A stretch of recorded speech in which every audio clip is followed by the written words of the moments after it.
Welcome to Connecting Cultures with Weirong Lee. Today, as you can see with the setup, is a special edition. For those who are celebrating Christmas, today we are celebrating in the spirit of joy and giving with this episode. And in particular, we are having our very special third culture and global mobility pioneer again with us for part 2 of the interview. Because as you guys may know from watching the first episode, there was a lot more that we wanted to dive into and explore together. Therefore, I have the pleasure of having again Dr. Ruth Van Reken as the guest for today's interview. Welcome again. Thank you for being with us, Dr. Ruth Van Reken. Thank you for having me. It's really fun to be with you and to get to chat about my favorite topic. So, love it. I know we'll have fun today. We will. We talked a lot last time about third culture kids, cross-cultural kids, about your personal story growing up in Nigeria, but as well as with your own challenges and grief. I want to go into the feeling and story of being uprooted, not understanding how do we properly transition, how do we properly find connection and grounding despite that. Can we go into this topic, because I think this would be something that it's interesting for a lot of people who are watching. Well, I think that you're exactly right. That was the main reason I didn't understand my story. I didn't realize the impact of multiple separations and losses and restartings. And I kept thinking, what's the matter with me that I'm sort of not doing life smoothly? I think the best thing would be my father's mantra, which was, wherever you go, he says, unpack your bag and plant your trees. And with that, I mean, he was also a third culture kid. He didn't know that before he died, but he would give me good advice. And I think when I think about my own story and what my father's advice, these are the two things I would put together. Say goodbye well. I think I didn't understand about saying goodbye because often I thought about the next thing and I kind of skipped over the goodbye time. And a lot of times I think, oh, I don't like my friends and I can't wait to leave. And I didn't really stop and say goodbye. So I think when you say goodbye, you know, you try and affirm where you've been, because it's always good for us to be thankful. And there's a lot to be thankful for, even when we're leaving. And then just take the time to say goodbye to your friends, to have parties, to not just skip over that, because sometimes people think if I say goodbye, I'm going to feel worse. But you'll feel better, because you feel worse if you've said goodbye, and especially if you've been pulling back like we all do. A lot of times you can really mess up relationships in those last minutes because they wonder why you're withdrawing and you wonder why they're withdrawing. So trying to stay connected till the end is helpful. How do you say goodbye well? Is there an art or technique of saying goodbye properly? I think the basic point is, not only do you try to, Dave Pollock built the raft where he says you have reconciliation. If your relationships, you should try and leave as best you can with your relationships in good order so you can come back. Otherwise, you don't want to see them again. Then you do want to affirm. That's what I was saying about, you know, saying thank you, maybe having a party, but writing notes to people, taking time to say thank you for what a good friend you've been. Thank you for what you've added to my life in this time. And then we say farewell. And I think, you know, having a party, but acknowledging this is going to be a change. There's a difference between leaving and the change. It's the paradox that even if we're leaving, there's going to be grief, even if we're going to something wonderful. So taking time to say, you know, I'm going to miss you. And that's the thing that I think in my early years, my parents left for 4 years. And I just got really crabby at the end. That was how I coped with leaving. I thought if I get mad and I don't like my friends, I don't like my family, that, you know, it'll be okay. But then when they leave, or just about to leave, you think, I wasted all this time. And I really don't want them to go, or I don't want to go myself. So I think we have to acknowledge that there's going to be a loss, that we've appreciated what we've had. And it's not just to people, it's also to the place. Take pictures. Keep something in your memory. Places are important in our lives. They give us context, they give us meaning. And If you have pets, either say goodbye to them or take them with you. And there's always things that we want to take that remind us of the place. I have a V ring from Liberia. We would call that a sacred object. Other people don't know when they see my hand that that's a reminder to me of an important part of my life. And so you say goodbye by being conscious about it, not forgetting it. I mean, not thinking, I'll just sneak out. Don't just sneak out. Take the time to say goodbye. And when you've said goodbye, well, that's what we usually do, like in a funeral, where you acknowledge the person, you commend them, and you have memories. And then you think ahead, because life will go on, and you want to think, how do I prepare for the next place? And then when you get there, as my father said, unpack your bags mentally and physically and plant your trees. He told me, he said, so many people who move a lot keep waiting to move, and they never live where they are. And so even if you're there for 6 months or 12 months, or you might be there 20 years, he said, people always keep thinking they're going to leave. And so they never really root. And he said, the reason you plant trees instead of just little rose bushes or something is because they're going to stay. And if you're not there to eat the fruit later, somebody will. And so don't be afraid to plant the trees. So to me, those things have helped me so that when I'm in a place, I live consciously. Even when I do conferences, I still have to be present in the conference, because otherwise I won't engage with the people. I think, oh, well, it doesn't matter. I'm never going to see him again. But it does matter, because in that moment, that's what I'm living and who I'm learning from, who I'm interacting with. And it's important to be present in the moment as best we can. Beautiful. My question to that is, how do you plant your trees? Can you give us an example or a story of when you felt you've properly planted, despite knowing that you will have to move again in the future? How did you properly plant your trees, Ruth? Well, I've actually planted trees. When we moved to Indianapolis, we planted a tree. When we've moved to different places, we plant a tree, just because that's part of the symbolism for us of being there. But I think the other thing for me is taking time. When I say being present, to me, that's planting a tree. I may never see this person again if I'm at a conference, but I want to hear their story. I want to be invested in their lives, even for that little moment, because I don't know what that moment will be for them or for me later, how that relationship will continue or not continue. Some relationships I've met have continued through my life that I've just met in a passing conference. Other ones are just in that moment, but maybe I hear later, oh, I remember, and this is what happened. Or I remember also, and my life has gained. But I think being invested in what we're doing and not just thinking, well, it doesn't matter. We never know what matters in our lives and what moments matter. And some things that seem like passing, just occurrences wind up being some of the deepest relationships I've had long term. So I think for me, that's what planting a tree means. Realizing this moment is important, even if I don't fully know why. You have 5 questions, and you get less than a minute to answer each question. These are going to be very fast, but also simple questions. Feel free to mention whatever comes to your mind the first second. Shall we start? We can start. This may be a challenge. I don't think fast, but let's go. You will do absolutely wonderful. First question. What's a frequent travel location that you love? I love to be in Kenya, but I love to be many places. So that's kind of a hard question, because each one has its own beauty. And actually, in relation to that is, you grew up in Nigeria, right? So what quality of Nigerian people do you appreciate the most? I love how warm and friendly and kind.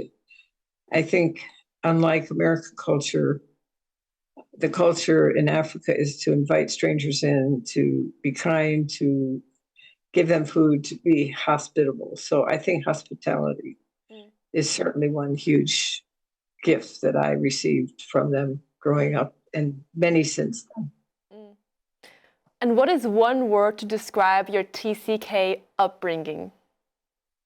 Amazing. Amazing. One word message that you like to deliver to TCKs and CCKs? Enjoy the journey, if I can give 3 words. I will give you the benefit of the doubt. Yeah, of course. And now, in the spirit of Christmas, what is your favorite Christmas tradition in any of the cultures that you grew up with? There's so many, but one of the ones when I was a child in Nigeria, my father he was the principal of a school. And in the middle of the night, the students would come and sing outside as the angels appeared to the shepherds on the fields in the middle of the night. And so that was what you would go to sleep with, waiting for the angels to come and sing and announce that Christmas had begun. So that was a wonderful tradition. Then we always asked my parents if we could stay up and do our stockings, but sometimes they send us back to bed first. I understand that. And you mentioned about documenting your journey, right? Documenting it through images, documenting it through writing. And you mentioned in the last episode that you kept your thoughts by journaling, right? And how much Absolutely. that meant for you to actually dissect your experience and your grief. Yes. How do you think documenting your story in whatever format, how does that relate to storytelling? Because, we are basically building up our own storyline, Absolutely. right? Well, that's a great point. Everybody has a unique story. There's a place that we all connect in our humanness. We all want relationship. We all want somebody to understand us. We all want to be creative and we want to have significance. But each one of us is also absolutely unique. And so we each find our way to document our story or to live it. For me, you're right. Journaling is the way I do it. The way my mind works, I'm a process person. So I don't even know what I'm thinking a lot of times until I'm writing it or until I'm somehow speaking it. And so one of the things, I had breast cancer 22 years ago, and to process that journey in writing has captured for me what that experience was. And it was interesting. Before, I always just journaled as like in a prose form. And all of a sudden I started writing in a poetry form, which was totally different than I've ever done before. And I thought, it's not interesting. It was like short, tiny snippets of my feelings. And one of the things that I captured was just the phrase, my question was, what is in a word? Why is this word cancer so powerful? What is it doing to me? And so by the end after I journaled, and said, I don't know what the end will be and things like that, I said, let cancer name my disease, but not name me. And that was for me the little mantra I took all through the time of my treatments and things like that was, I have cancer, but cancer is not who I am. And if I can say I had cancer, I mean, from the beginning, they thought they had it. And obviously, I'm still here and I'm very grateful for that. But that's what journaling does for me. It captures something that I can go back to and keep. And other people do it through art. It's gorgeous artwork I've seen. And however you've been made to be is how you can do it. I did have a funny thing. I was at a conference a couple of weeks ago and they had all this art stuff out that you were supposed to express your life through. And I laughed and I said, I gave that up a long time ago because I used to feel so much shame that I couldn't do art. And these other people have these beautiful expressions, this is my Africa self, this is my other self, and they're telling their story through art. And it's wonderful, and I love to listen to it. But I don't have any way in me to do it that way. But I love symbols. I love, my ring. I keep instruments from all over the world. But it's very important that we have these things that speak about who we are that maybe other people wouldn't see. I would like to go into what you mentioned just right now regarding identity. And you mentioned particularly that, during your difficult period, you were able to identify, this is me, and this is just something that externally that happened. As third culture kids, as cross-cultural kids, we often have a whole bunch of these identities. And it's so hard for us to all juggle. How do you think our capacity of growing up in such a mixed background and identity has helped us identify ourselves and properly categorize our situation in situations not related to culture? For example, what you mentioned, right?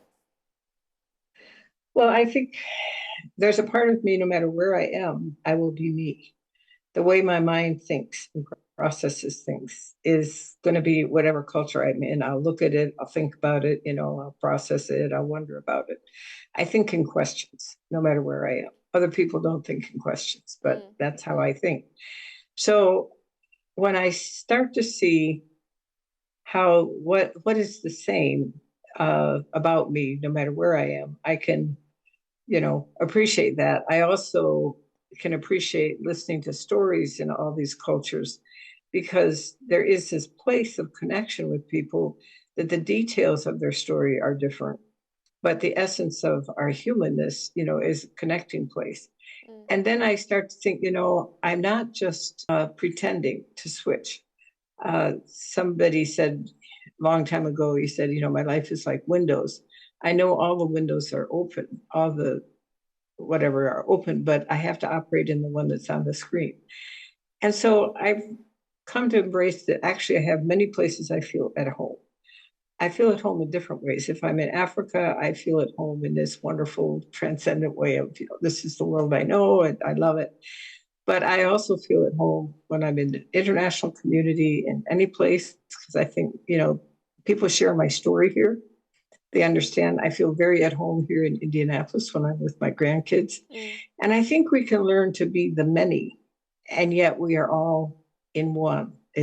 I'm still me, but I have these many different places that just make my life even richer, rather than trying to have to choose. I think one of the problems is that traditionally people have been identified by either their nationality or ethnicity in sort of a total way. But if people look at me, they're not going to see Africa.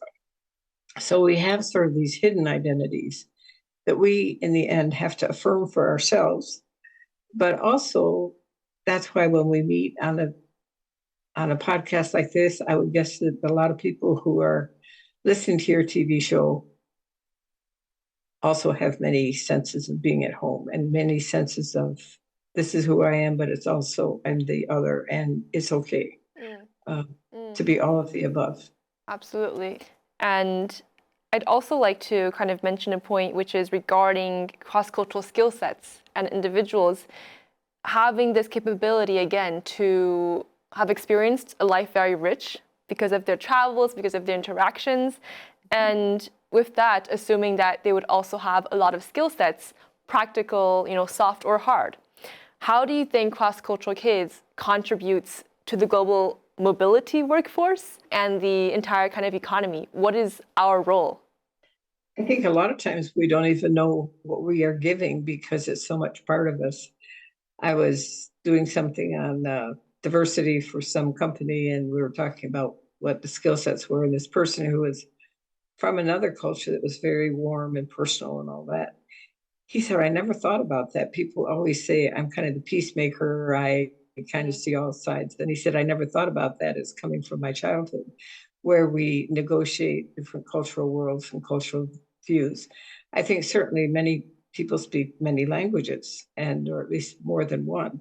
And that is another skill set that is very important in the globalizing world. One person who worked for HR said, we don't even look at an application if they don't speak at least two languages. But much more than that, I think, at least if I think about my life, my greatest joy is that I've had friends from all kinds of cultures and places and colors and people, and each one has taught me something. Each one has, been a rich part of my life. But I think then we can also help other people understand when something happens and they're thinking, well, what's the matter with that person? You think, no, that's a cultural thing in that place. They're not just being weird, but the left hand can be, as you know, in some cultures, a very important thing that you don't give things with your left hand. When we were in Liberia, my husband's a pediatrician, he had to change his desk so that he could only give prescriptions when he passed them out to his people with his right hand, because he realized that when he was sitting a certain way and gave it with his left hand, they didn't think that it was important. And so I think when you become aware that there are just different ways people do things, it helps you pay attention and not just demand, he didn't demand, okay, you got to accept it because it's from my left hand and I don't care. It's like, I can adjust then to how you think, because it's a small thing. I don't have to fight about this. And I think that it's those kind of things over and over. And then we have to have a sense of humor. I don't know everybody else's culture and I'm going to make mistakes. But I think if I can do it with grace and apologies and sometimes with humor, then it's, we make it and we learn and we keep growing. And it's fun. It's really fun. I love that point, how your example that you gave of your husband and having to adapt with the different cultural customs of using a right or left hand, that I feel like being in between and among so many different experiences constantly gives us this flexibility, right? Gives us this maybe. It's not a yes or a no definite, but it's something, okay, we can work in between either or, right? That's a skill set that we've gained. Absolutely. That's right. And there's some things, you won't change because I'm used to doing them a certain way, or, just they're my habits. But as my uncle who was a CCK also said to me once, he said, you can explain who you are as well. It's kind of arrogant to think you're the only one that has to change. But if there's something that, is between, when we were in Liberia, a kid who was working for us wanted, every night he would just bring his books and expect to be at my kitchen table to study. And I felt bad because I knew he needed lights. But anyway, my uncle said, well, just explain to him that in your culture, you have, certain family time. But what was interesting was when I said, okay, if you just ask me permission, or if it's a good night to come and stay. And then, because usually we have some family time at night. And so he started asking, and the minute he asked me, I didn't mind. And I thought, okay, my culture is you just don't take without asking, you don't take my space. And once he asked about it, then it was fine. And he's gone on to become our son and so forth. But, sometimes we have to say, who am I? And what do I have to explain about me as well? Love that. I know you have many talents, but is there one in particular that you like to present, show, or sing to us today? This segment is Culture's Got Talent. You don't want me to sing. And I think that my main talent would be writing. That when somebody asked me what my hobbies were, I don't have like a lot of crochet. I don't do anything artistic, which is why I always thought I wasn't creative. And then I realized I like to create with ideas. My first book was Letters Never Sent, which was the journaling. And in that is probably where you would see mostly how my heart works, how my mind works, and how all of that leads me to understanding and putting words on my story. I think that's probably what my talent is asking questions and pursuing until I find the aha that gives me language. Language is very important to me. Can you please deliver to us a short passage or some parts of your journal or your book that you feel like really represents your writing? Well, this is just the very first letter that's in my Letters Never Sent. And I just, this was going back to trying to understand my story. And my daughter was going to leave, and I was having this old depression come. And I thought it must have to do with my own leaving. So probably when I wrote this letter, everything that I've done since then started, because I began to understand my story and to put language. Because the minute I wrote this, as I said last time, I could feel the child in boarding school, Dear Mom and Dad, I feel awful.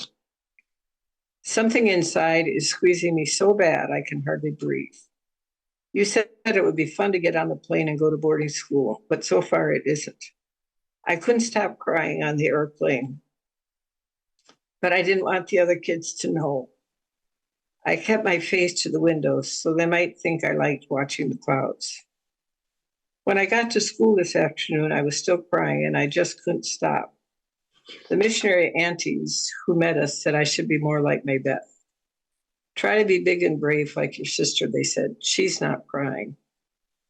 They don't know Maybeth never cries, not even when Spotty got run over by the car or our pet bird died. How can I be like her? And how can I live without you? It feels like my heart got pulled out of me today. Love, Ruth Ellen. And that's how it started to go back and say, what was that experience? What was that missing? So that was going back and touching my 6-year-old self. And that was the journaling. And what I didn't understand at first, all I could do was write what I was feeling. Like I said last time, I was feeling it, but the adult me now could put words on it. But it took me still a while to figure out, so what am I writing about? I had to catch it while I was feeling it. That's what I do. And then I could go back and look at it. And eventually is when I realized when Dave Pollock sent me a letter from a therapist that he was talking to saying that knowing what it meant to be a person and receiving comfort were the two biggest challenges that TCKs faced that she had done. And that's when I realized, no, what I'm writing about is a lack of comfort. I was encouraged to death. You know, the house mothers would say, oh, we're going to have fun tomorrow. We're going to do this. We're going to do that. And everybody would encourage me, but nobody sat down and said, it's okay to be sick and miss your mommy. I just want to go back to you reciting those stories. I just think you have this magic of capturing the present moment, which is something that you mentioned in the beginning. And I feel I can really sense that because it took me back to when I was, 6-year-old and having that feeling of departure, whether or not it was, in the same place or location, but it did not matter because I felt like you really embodied that character. And I got a bit teary-eyed because I could feel that emotion. So I think you have a real beauty with words, and I really appreciate you for sharing that and also writing that so we can all read that together. Wow. Now, we are kind of nearing already to the end of our interview. But beforehand, I'd like to ask one question, which is, in the spirit of Christmas, in the spirit of giving, in the spirit of gratitude specifically, what is one superpower that you are particularly grateful for that being a TCK has given to you? Well, I think it goes along with what we've talked about before. I don't know if it's a superpower, but it's this incredible sense of enjoying the world. Gotten to eat lots of foods that other people haven't, enjoying friends from everywhere. But I think maybe the biggest thing is a larger worldview sometimes than other people might have who didn't have my experience. It doesn't mean I'm better. It just means that it's been a gift to me to see a bigger world and to know, like when the war in Liberia happened, these are real people, which then transcends to knowing when I hear about other wars, these are real people. These are my friends in Liberia that were suffering, and these are other people's friends that are suffering. And I don't know if that's a superpower, but I think that's really important for me, that these aren't just stories in the newspaper, that whenever you hear about, an earthquake or some disaster, that real people are there. But also when you hear about joy, real people are having a joyous celebration, whether it's a wedding or it's, a country celebrating some success, that there are these real people have real emotions everywhere. And one person said to me once that feelings are the universal language. And I think that that is maybe that's a superpower, but I know that's true. That when people are rejoicing, they're rejoicing and feeling as glad as I would be. And if they're suffering as I would be. And it's part of what makes life rich for me, that we can be present emotionally with and for other people, even when we aren't there. I feel that a lot. I feel it coming through the Zoom screen, ironically enough. I feel your empathy and that you are in tune with the energy and what you receive and what you give. Thank you for being here and just being so generous with sharing your stories. Before we officially say goodbye, would you like to share about your current work or anything that you'd like the audience to follow along with, anything from your end? Well, I think what you should know is that I think we're in TCK phase 2. What I mean by that, it's probably more in that whole cross-cultural dynamic of the many ways people are growing up cross-culturally.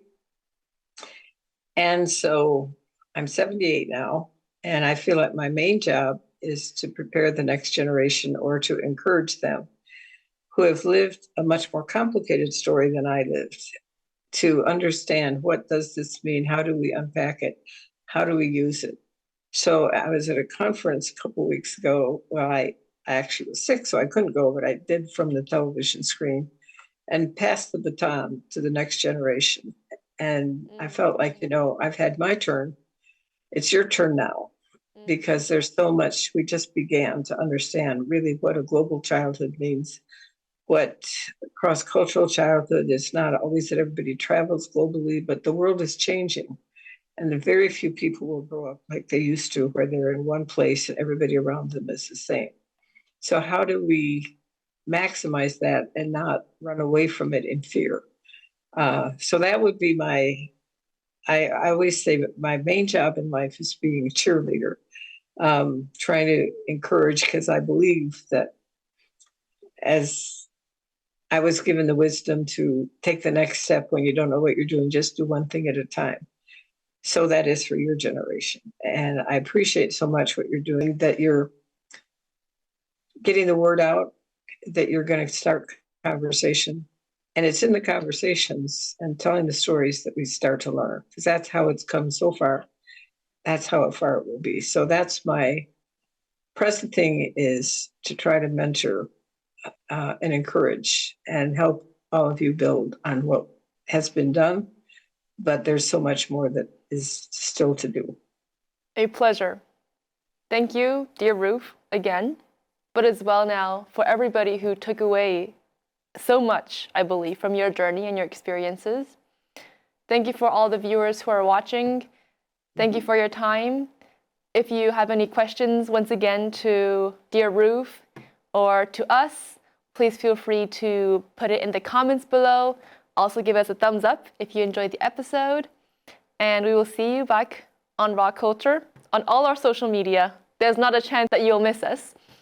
And of course on Octo TV, where it's broadcasted. Thank you again. This is Connecting Cultures with Weirong. See you next time. Bye.